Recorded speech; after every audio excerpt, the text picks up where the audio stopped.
saudara, teman-teman. Kembali dengan saya PS John George Nicholas dalam program Gempa yang adalah singkatan dari Gerakan Meneliti Penulisan Alkitab.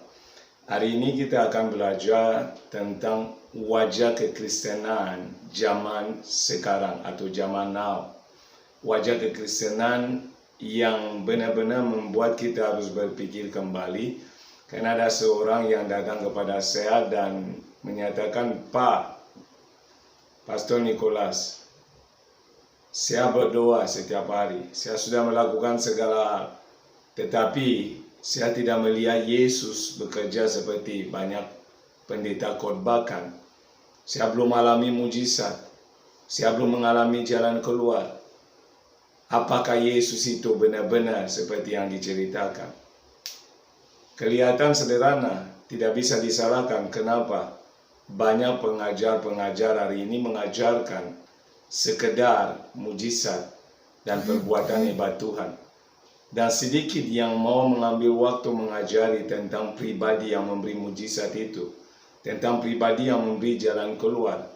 Sehingga wajar saja kalau orang awam atau jemaat atau orang yang cari tahu tentang Tuhan mulai seringkali meragukan pribadi Tuhan. Oleh karena pengajaran tentang kekristenan bergeser kepada al-al yang lahiriah dan mengabaikan al-al yang rohani. Hari ini saya membawa saudara untuk merenungkan satu ayat yang seringkali kita dengar, bahkan ada lagunya, tetapi yang disalahpahami oleh kita. Sehingga kita bisa merenungkan kembali esensi dari apa yang menjadi tanggung jawab kita sebagai orang percaya. Maka saudara, saya ajak buka Alkitab kita dalam 1 Korintus yang kedua ayat yang ke-9. 1 Korintus pasal yang kedua ayat yang ke-9 yang berbunyi dengan judul perikop hikmat yang benar. Tetapi seperti ada tertulis, apa yang tidak pernah dilihat oleh mata dan tidak pernah didengar oleh telinga dan yang tidak pernah timbul di dalam hati manusia, semua yang disediakan Allah untuk mereka yang mengasihi Dia. Ketika kita mendengar ayat firman ini dan banyak orang melihat, di balik ayat ini ada hal-hal yang luar biasa. Ada mujizat. Kalau tidak ada uang, nanti akan ada uang. Kalau ada sakit, nanti akan sembuh. Kalau ada jalan yang buntu, akan ada jalan keluar. Sehingga fokus kita hanya kepada al-al yang lahir, ya saudara. Tetapi kalau kita mau melihat, ayat ini muncul dalam perikop yang berbicara tentang hikmat yang benar. Bukan tentang kekayaan, bukan tentang kesuksesan secara manusiawi, tetapi bicara hikmat yang benar. Untuk kita memahami ayat 9 ini dengan baik, saya mengajak saudara untuk melihat dari ayat yang ke-6, supaya kita dapat mengerti apa itu yang dikatakan tidak pernah dilihat oleh mata, tidak pernah didengar oleh telinga, dan tidak pernah timbul di dalam hati. Kita lihat ayat 6. Sungguh pun demikian kami memberitakan hikmat di kalangan mereka yang telah matang, yaitu hikmat yang bukan dari dunia ini, dan yang bukan dari penguasa-penguasa dunia ini, yaitu penguasa-penguasa yang akan ditiadakan. Jadi dikatakan yang diberitakan di sini adalah tentang hikmat yang bukan dari dunia ini, dan diberitakan kepada mereka yang sudah matang. Matang secara rohani tentunya, bukan matang secara usia, karena usia tidak menjamin kematangan rohani seseorang. Tetapi di sini bahas tentang disampaikan kepada orang yang kerohaniannya sudah lebih dewasa, sehingga mereka menangkap esensi dari pesan ini, bukan sekedar kulitnya. Dan dikatakan hikmat yang di-sharingkan, yang disaksikan, yang diberitakan adalah hikmat yang bukan dari dunia ini. Artinya bukan sesuatu yang bisa saudara dan saya ukur sekedar dengan mujizat yang kita alami, sesuai dengan apa yang kita lihat secara lahiriah, tetapi dikatakan yang tidak dari dunia ini. Artinya itu menarik perhatian kita seharusnya, sehingga kita mulai bertanya, apa yang bukan dari dunia ini? uang ada di dunia ini, jabatan ada di dunia ini. Semua yang saudara bisa bayangkan dan inginkan dan rindukan di dunia ini. Tetapi apa yang bukan dari dunia ini? Coba kita lihat ayat yang selanjutnya. Tetapi yang kami beritakan ialah hikmat Allah yang tersembunyi dan rahasia, yang sebelum dunia dijadikan telah disediakan Allah bagi kemuliaan kita. Jadi ternyata hikmat itu adalah sesuatu yang dari Allah, dan dikatakan di ayat ini bahwa adalah hikmat Allah sendiri yang tersembunyi dan rahasia, yang tidak dilihat, sesuatu yang tidak nampak. Itulah hikmat yang bukan dari dunia ini. Itu adalah hikmat Allah sendiri, dan itulah yang diberitakan kepada orang-orang, dan yang menangkap ini adalah orang yang sudah matang. Orang yang belum matang hanya fokus dengan kulit saja. Orang yang tidak matang hanya fokus dengan hal-hal yang memenuhi kebutuhan daging mereka. Tetapi di sini kita bicara tentang sesuatu yang memenuhi kebutuhan rohani, yang membuat saudara menangkap sesuatu yang tidak biasa, dan yang akan membuat saudara lebih daripada sekedar merindukan hal biasa. Ayat 8 berkata, tidak ada dari penguasa dunia ini yang mengenalnya. Sebab kalau sekiranya mereka mengenalnya, mereka tidak menyalibkan Tuhan yang mulia. Ternyata hikmat yang bukan dari dunia ini, yang disebut hikmat Allah di ayat 8, lebih jelas mulai dinyatakan adalah Yesus itu sendiri. Maka dikatakan kalau orang yang berhikmat di dunia ini telah mengetahui rahasia ini, mereka tidak mungkin menyalibkan Yesus. Barulah muncul ayat 9, apa yang tidak pernah dilihat oleh mata, yang tidak pernah didengar oleh telinga, yang tidak pernah timbul di hati, itu yang Tuhan sediakan. Artinya apa yang tidak pernah dilihat oleh mata? Hikmat Allah. Apa yang tidak pernah didengar oleh telinga? Hikmat Allah. Apa yang tidak pernah timbul di dalam hati kita? Adalah hikmat yang bukan dari dunia ini, hikmat Allah. Ia adalah Yesus Kristus sendiri. Maka ayat ini berkata yang telah disediakan bagi kita untuk kemuliaan kita. Melalui apa? Pengorbanan di kayu salib. Jadi kalau ayat ini kita bacakan, kalau lagu tentang ayat ini kita nyanyikan, rujukannya adalah Yesus dan bukan kekayaan, bukan sakit dan sembuh, bukan sekedar ada masalah dapat jalan keluar, bukan sekedar saudara tidak ada jalan sama sekali dan ternyata tiba-tiba ada mujizat. Semua ini tidak membawa saudara kepada esensi yang adalah Yesus. Tetapi apa yang tidak pernah dilihat oleh mata, didengar oleh telinga, tidak pernah dimimpikan oleh manusia, tidak pernah dipikirkan oleh akal budi kita, untuk keselamatan yang disediakan, itulah yang Tuhan kerjakan melalui firman-Nya, hikmat-Nya yang adalah Yesus. Ini yang gereja hari ini, kekristenan hari ini miss. Banyak korbannya bicara tentang mujizat, tentang hal yang luar biasa, tentang hal yang heboh-hebohan, kesaksian demi kesaksian tentang terobosan keuangan, tentang hal-hal yang lain. Apakah itu salah? Tidak, itu adalah bagian daripada perjalanan dengan Tuhan. Tetapi yang saya mau kita pelajari, kita renungkan saudara, apakah sekedar itulah kekristenan? Apakah hanya sekedar itulah kehidupan yang kita hidupi dalam kekristenan kita? Karena kalau hanya demikian, orang yang beragama lain juga mengalami kesuksesan, kelimpahan. Mereka sakit dan sembuh juga. Tidak menjadi tolak ukur, tetapi dalam kekristenan ada hal-hal yang esensial, ada hal-hal yang adalah dasar, yang kita semua harus kembali ke sana, saudara. Itu adalah tentang Yesus. Dialah adalah hikmat Allah. Dan ketika kita menemukan hikmat ini, hidup kita diubahkan. Hidup kita berubah secara drastis dan total. Sehingga persoalan apapun tidak bisa menggoncangkan kita hanya karena hal makan, minum, pakai, sakit, penyakit, dan lain. Maka saya mau membawa kita sudah merenungkan kembali kepada pengkhotbah, pembicara, hamba-hamba Tuhan. Bukan tidak baik untuk khotbah tentang mujizat. Boleh saja, itu adalah janji Tuhan bagi kita. Tetapi lebih intinya adalah kita harus menyampaikan kepada umat Tuhan tentang kekristenan sesungguhnya. Berbicara tentang mendapat mengenal hikmat Allah yang adalah Yesus Kristus. Karena di dalam hikmat Allah itu terdapat rahasia yang tersembunyi, dan melalui rahasia yang tersembunyi kita masuk dalam rencana Allah yang membawa kita kepada keselamatan abadi.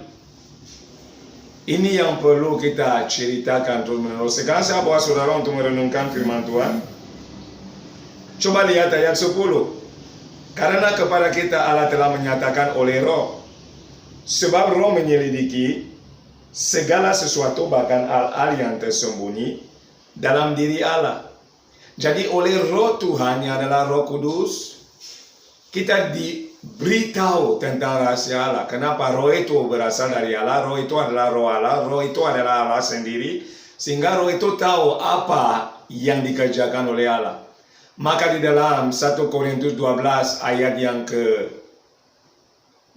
ketiga dikatakan bahwa oleh Roh Kudus kita tahu bahwa Yesus adalah Allah.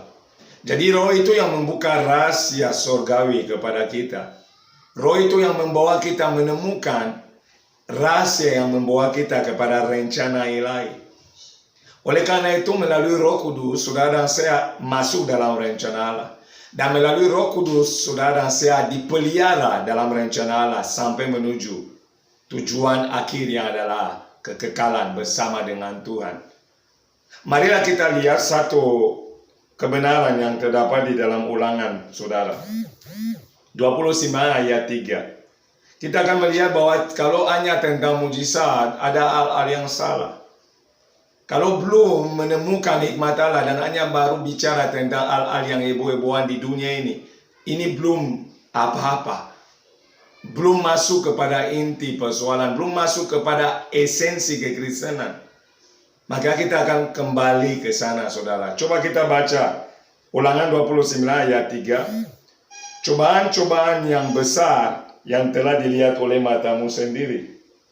Tanda-tanda dan mujizat-mujizat yang besar itu. Tetapi sampai sekarang ini Tuhan tidak memberi kamu akal budi untuk mengerti, atau mata untuk melihat, atau telinga untuk mendengar. 40 tahun lamanya aku memimpin kamu berjalan melalui padang gurun. Pakaianmu tidak menjadi rusak di tubuhmu, dan kasutmu tidak menjadi rusak di kakimu. Roti tidak kamu makan, anggur atau minum yang memabukkan tidak kamu minum, supaya kamu tahu bahwa akulah Tuhan Allahmu. Jadi di sini saudara bisa menemukan sesuatu yang penting. Mereka telah jalan bersama dengan Tuhan di padang gurun. Mereka telah melihat mujizat demi mujizat. Mereka alami hal yang ajaib bersama dengan Tuhan. Itu bangsa Israel. Mereka lihat laut terbelah. Dan mereka bisa jalan di tengahnya. Mereka lihat dari langit turun mana. Mereka makan setiap hari. Mereka lihat tiang api dan tiang awan. Mereka lihat api di mana Tuhan berbicara dari gunung Sinai kepada Musa dan kepada bangsa Israel. Mereka bukan seperti kita. Mereka telah menatap realita-realita ilahi dengan mata mereka. Mereka jalan selama 40 tahun. Mereka tidak pernah kekurangan apapun. Bahkan Tuhan mengingatkan kepada mereka, pakaian mereka tidak rusak. Saudara coba renungkan sejenak, bayangkan. Mereka keluar dari tanah Mesir. Ada yang masih bayi, ada yang sudah umur, ada yang remaja. Tetapi selama 40 tahun Tuhan berkata kepada mereka, pakaian mereka tidak rusak. Bayangkan, tidak ganti apa-apa. Berarti anak yang kecil ketika menjadi besar, bajunya dan kasutnya menjadi sesuai dengan ukuran tubuhnya. Tuhan memelihara mereka begitu sempurna. Tidak perlu beli baju di toko. Mereka ketika semakin besar, bajunya juga membesar. Ketika semakin besar, kakinya juga membesar. Ketika mereka butuh sesuatu, Tuhan menyediakan yang mereka butuhkan. Dengan tanda ajaib Tuhan melindungi mereka dari bangsa-bangsa lain yang mau menyerang mereka melalui perang. Tetapi saudara perhatikan baik-baik. Mereka tetap berontak kepada Tuhan. Sebab Tuhan berkata di ayat yang ke-6, roti tidak kamu makan, anggur atau minuman yang memabukkan tidak kamu minum, supaya kamu tahu bahwa akulah Tuhan Allahmu. Jadi endingnya adalah supaya mereka mengenal pribadi Tuhan dan bukan sekedar mujizat. Mujizat adalah sarana yang membawa mereka mengenal pribadi Tuhan. Mujizat adalah sarana yang membawa kita hari ini mengenal kuasa Tuhan, kemampuan Tuhan, meyakini kita bahwa Tuhan sanggup memelihara kita. Tetapi mujizat bukan inti dari kekristenan. Tidak menjadi inti, saudara. Tetapi Kristus atau pribadi Allah di dalam Kristus Yesus menjadi inti dari kekristenan. Karena ketika kita mengenal Kristus, kita telah memiliki segala sesuatu yang lain. Oleh karena itu orang perlu mengenal Kristus. Dengan otomatis mereka akan alami mujizat. Tetapi mujizat belum tentu membawa orang mengenal Kristus. Kita bisa melihat itu di dalam kisah di mana Yesus menyembuhkan 10 orang yang sakit kusta. Semuanya alami mujizat, pemulihan, kesembuhan. Tetapi yang kembali kepada Yesus untuk mengucap syukur dan mau mengikutinya hanya 1 orang saja. Artinya banyak dari kita dan terbukti orang banyak memuji Tuhan ketika mereka tidak punya apa-apa, ketika Tuhan memberkati mereka. Apa yang terjadi? Mereka menjauh dari Tuhan. Mereka mengutamakan pemberian daripada pemberi. Mereka mengutamakan mujizat daripada pribadi yang membuat mujizat. Ini masalah besar dalam kekristenan yang membawa kita harus renung kembali, bertobat dan kembali kepada esensi. Karena pada endingnya, kalau hanya bahas tentang mujizat demi mujizat, KKR demi KKR, bukan saya melarang KKR, bukan saya anti KKR. Saya sangat setuju ada KKR. Tetapi kita melihat ketika ada KKR, baru orang percaya lari ke sana untuk cari mujizat. Ketika tidak ada KKR, mereka sibuk dalam kehidupan mereka. Kenapa? Mereka adalah pemburu mujizat, bukan pemburu Kristus. Mereka tidak kejar sumber, mereka cari apa yang sumber bisa berikan. Dan itu adalah masalah dalam kekristenan. Itu adalah wajah kekristenan hari ini. Kenapa mereka mendapat pengajaran yang tidak fokus kepada Kristus? Pengajaran fokus kepada hal-hal yang lain. Pengajaran fokus kepada hal-hal yang menyenangkan daging. Pengajaran fokus kepada hal-hal yang menyenangkan pribadi mereka. Tetapi hari ini kita harus kembali kepada esensi kekristenan yang adalah Yesus. Kita harus berbicara tentang dia, kita harus mengajari tentang dia, kita harus mengenal dia, karena dia hikmat Allah yang tersembunyi, yang akhirnya dibukakan bagi kita. Maka apa yang tidak pernah dilihat oleh mata, yang tidak pernah didengar oleh telinga, yang tidak pernah timbul di dalam hati, itu yang Tuhan sediakan, karena itu yang kita butuhkan. Dan apa yang Tuhan sediakan, itu adalah hikmatnya sendiri, itu adalah Yesus Kristus yang telah disediakan, yang telah dianugerahkan, yang telah dipersembahkan demi saudara dan saya supaya kita alami yang nama keselamatan. Ayat itu tadinya terlalu jelas. Dan itu adalah fakta kekristenan hari ini, saudara. Itu adalah fakta. Wajah kekristenan bermasalah dan harus dipulihkan, harus kembali kepada dasar Alkitab yang menyatakan kita butuh Yesus, kita butuh hikmat Allah supaya kita hidup dalam rencana Allah dan mencapai keselamatan, mencapai tujuan yang ditetapkan Allah. Mujizat akan terjadi secara otomatis ketika saudara dan saya menemukan Yesus. Maka kalau saudara perhatikan kisah-kisah di Alkitab, ketika seseorang berjumpa dengan Yesus pasti ada yang terjadi. Tetapi pertemuan itu, perjumpaan itu harus menjadi nyata. Sehingga melalui perjumpaan itu, saudara dan saya akan mulai jalan dalam mujizat setiap waktu. Bukan sewaktu-waktu, tetapi setiap waktu. Karena mujizat pribadi itu sendiri adalah Yesus. Dia mujizat terbesar. Allah yang menjadi manusia, Allah yang turun ke bumi, menjadi manusia dan mati buat kita. Diutus oleh Bapa, oleh karena begitu besar kasih Allah akan dunia ini, sehingga dia mengaruniakan anaknya yang tunggal. Karena kasih Tuhan membuka rahasia. Karena kasih Tuhan mau kita melihat sesuatu yang lebih daripada sekedar lahiriah tetapi ilahi. Kenapa? Memang tempat kita di sana, bukan di bumi. Kita menumpang di bumi ini, kita akan menuju ke sana, kita sedang menuju ke sana. Dan Allah mau kita ada di jalur yang tepat, yang benar, supaya kita hidup di dunia ini, nama Tuhan dipermuliakan, menjadi berkat dan lebih banyak orang dimenangkan. Kalau hanya sekedar orang mengikut Yesus bagi mujizat yang dikejar, orang dunia juga sama, tidak ada yang membedakan. Kalau orang hanya mengikut Tuhan karena mau sembuh dari penyakit, kalau hanya mau diberkati bisnis usahanya, kalau hanya mau supaya rumah tangga lancar, Ini juga dicari oleh bangsa-bangsa yang tidak mengenal Allah, yang tidak mengikut Yesus. Tetapi saudara, saya harus kembali kepada esensi. Kejarlah Yesus, kenallah Yesus, jalani hubungan dengan Yesus. Mujizat demi mujizat, terutama mujizat terbesar keselamatan akan dialami oleh kita. Ini firman Tuhan yang bisa saya sharingkan. Ada nomor saya di layar. Saudara bisa memberi pertanyaan atau topik yang mau dibahas seperti yang meminta topik ini.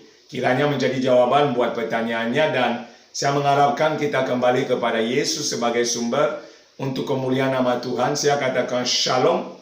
Tuhan Yesus memberkati. Amin.